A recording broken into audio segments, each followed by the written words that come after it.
WAOH is brought to you in part by Jumpstart Video, online at jumpstartvideo.com.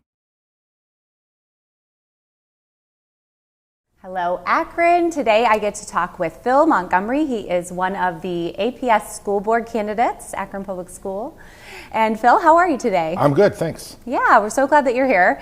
I'm really glad that we get to talk with so many of you so we can put all these interviews out and people can vote accordingly. Yeah, we appreciate getting the information out and sharing our message with everybody. Yeah, absolutely. So just tell us a little bit about you.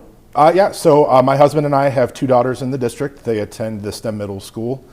My day job, I'm the Director of Finance and Budget for Summit County Executive Eileen Shapiro. Okay. And that entails the budget allocations for all of the offices and agencies across the county for about $650 million is the annual operating budget, which is fairly close to what Akron Public Schools is. And I like to be involved in the community. I serve on about, I think, 8 different nonprofit boards across the community, and just love being involved and making sure that Akron and Summit County can thrive. I feel like you probably handle a lot of spreadsheets. Yes? I do. that is my happy place. Okay. So why do you think that you would be good to be on the Akron Public Schools School Board? I think when you take academic achievement and let educators be educators, there's other portions of the board that need help, and that is community involvement. And my deep roots, again, I'm involved in a lot of nonprofit organizations, and I've served on several of the government boards like the Alcohol and Drug Addiction and Mental Health Board. But also I think that there's the financial component that is currently missing on the board. And as we'll hear over the next several months where the financial situation is with the Akron Public School District, having the ability to be part of that conversation and lend my experience in government and public finance to the conversations around the long-term operating plan and the buildings they want to build. We recently heard that they are looking to build 2 new school buildings. They have already approved the Kenmore and Miller South facility for Pfeiffer and Miller South and Kenmore. Right. They're looking at the possibility of rebuilding North, which desperately needs done. And on top of that, there is an operating levy they're looking at putting on in 2024. And to fund North High School, they want to look at a permanent improvement levy. So all of that is very complicated factors in terms of how taxes and levies are administered. The levies are important because there's a law from the 1970s that doesn't let a levy agency collect any more than what was passed when it was originally voted on. Okay. So I think Akron Public Schools is in year 13 of not passing a levy increase. So that level of funding that they're going through is still stuck at 13 years, the value at 13 years ago, even though property tax assessments change. That levy amount does not. So it's going to be important to have the financial part of the conversation working through. The board just recently announced they need to do $15 million in cuts, which they said is about 4% of their operating budget, but by June. So I think having my experience and skill set will be an opportunity to provide some different perspective in the conversation. Absolutely. Okay. Thank you.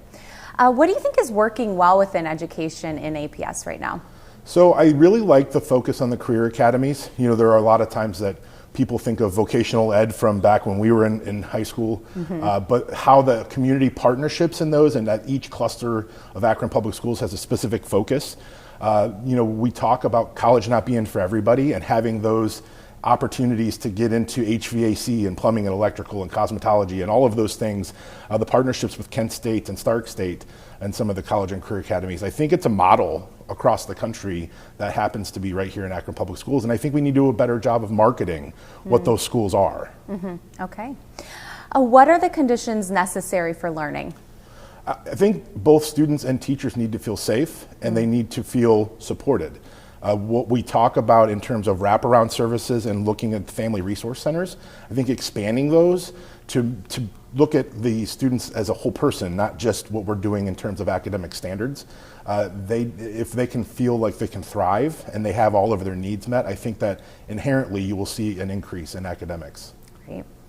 What should education look like in the future? We're talking 10 years from now.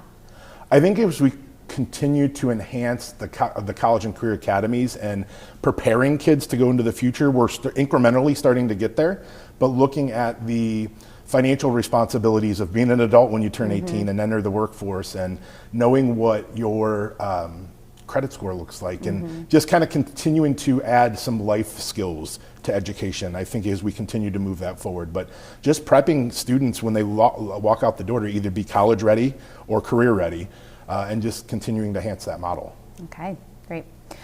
What's your most current grassroots involvement with APS outside of your personal child?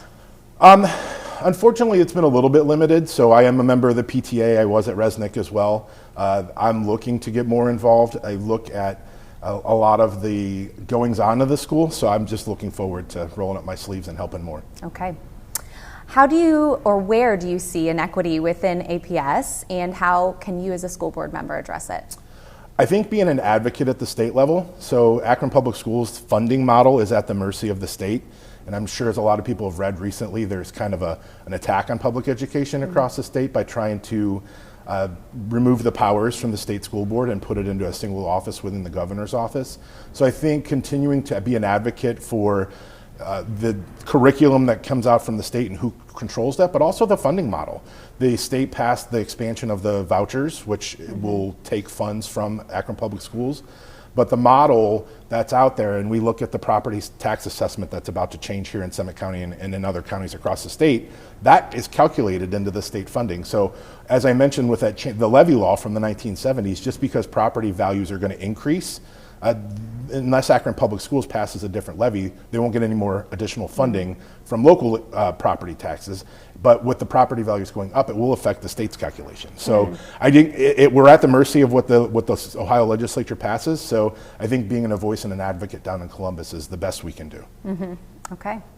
Will you have a plan if a tiny minority of people work to ban books, librarians, or libraries? I am opposed to banning books and public libraries. I don't know that I would have a plan. It's not currently happening in Akron Public Schools, and I hope it doesn't. Okay. What background or experience do you have with special education and or disabilities? My niece is on the autistic spectrum, so just interacting with her on a daily basis. In the educational world, I know about IEPs and folks with Down syndrome, and Akron has a plan in place for that.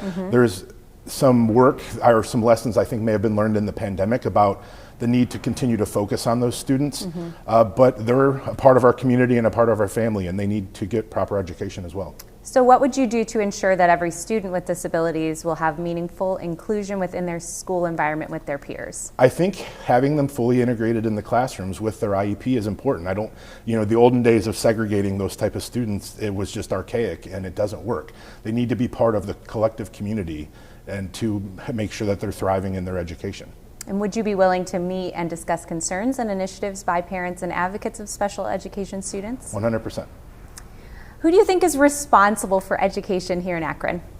It starts at the local level, the local community. I mean, it is a public education system.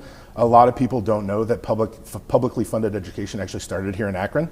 There is a placard outside of the Summit County Courthouse where the Ohio Education Association formed publicly funded education. So in terms of funding it, I think what we do, the state needs to change their model and make sure that there's equitable and sufficient funding across the state for public education. But there's also a family component to it. I mean, active participative parents and family members, whatever your family might look like, needs to be part of that process as well. Okay. We're going to finish off with some words of wisdom for our APS students. Make sure that you're telling people what you need. Just because you're prescripted a plan doesn't mean that works for everybody. And so just be vocal and advocate for yourself. If you're not getting or feel like you're getting educationally what you need, talk to somebody and see if there might be another path to take. Maybe there's a program that you don't know about. So just be vocal and advocate for yourself as well. Great. Phil, if someone wants to contact you, if they have questions for you, or if they want to just check you out more, do you have a website? Do you have a good contact? I do. My website is electphilmontgomery.com. My phone number and email address, my home address are all on there. Okay. I'm completely accessible, so if anybody wants to reach out to me, I'd be happy to have a conversation or answer any questions. Great. Thank you so much for being on the show. Thank you. Really appreciate it. Great, thanks. All right. Thank you guys so much for watching. Stay tuned because we're going to have more candidates coming on up.